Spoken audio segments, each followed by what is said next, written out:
Across generations, communities have developed different beliefs, customs, and practices to make sense of disasters and cope with uncertainty. Some are rooted in cultural traditions, some come from lived experiences, and others have been passed down through stories and family teachings. But how much of what we know today reflects the original meaning behind these practices? And are there misconceptions that have developed over time? Maayong adlaw mga magtutuki! Maayong pag-abot sa PAGTU-K with KJ, a CGM mini video series debunking misconceptions of Cebuano culture and history. Tara, ubanta sa pagtuki, labot sa mga butang kaniadto, pagpalapad sa kaalam, aron masayod sa kamatuoran. Indigenous communities around the world have long relied on environmental cues, such as unusual animal behavior, changing tides, cloud formations, and plant cycles to anticipate hazards. Many traditional disaster beliefs were not merely superstitions, as they often reflected generations of careful observation of nature before modern science and technology existed. Have you heard of stories about these warning signs? It is interesting how some people follow them without question, while others wonder where these ideas came from in the first place. So let's hit a pause and take a closer look. Have we been interpreting some of them differently from what they originally meant?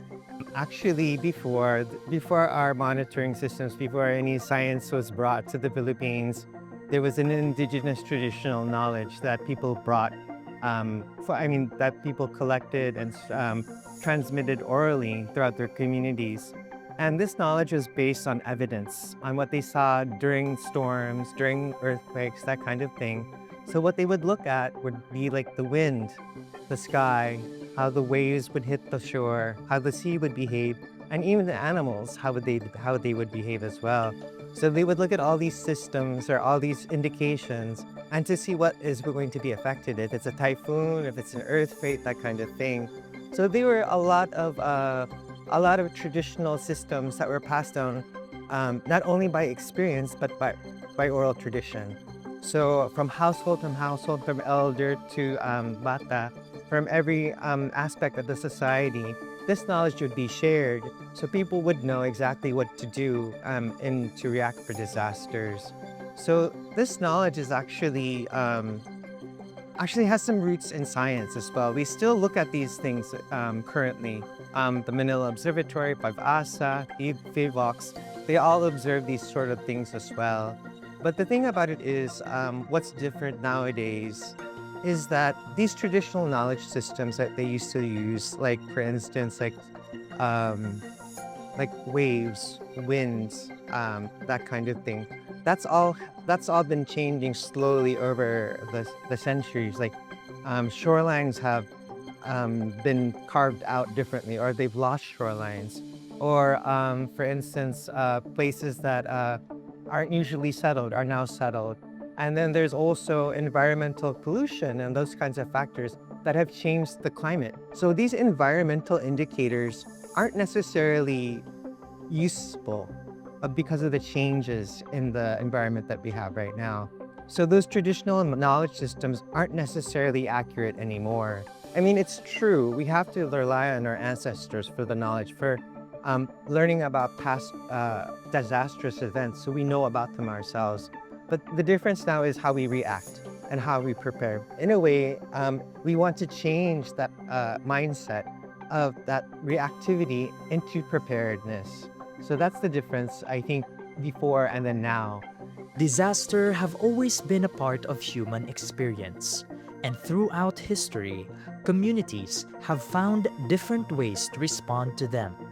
Many traditional practices emerged from observation, collective experience, and the desire to protect families and communities during uncertain times. Over the years, these practices have become part of local culture. Today, as disaster preparedness continues to evolve through science, technology, and community-based approaches, it becomes more important to understand the stories and meaning behind these traditions. By examining both cultural knowledge and modern understanding, we gain a fuller picture of how communities build resilience and adapt to changing challenges. As we observe Disaster Resilience Month, this episode reminds us that understanding the past can help us make better decisions in the present. By learning the stories behind our customs and beliefs, we become more informed and prepared. Accurate information saves lives.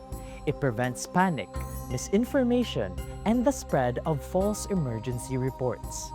And that wraps our Disaster Resilience Month episode. Remember, we're not fault finders. We just want to seek the truth. Stay curious and join us again here on PAGTU-K with KJ. See you next time.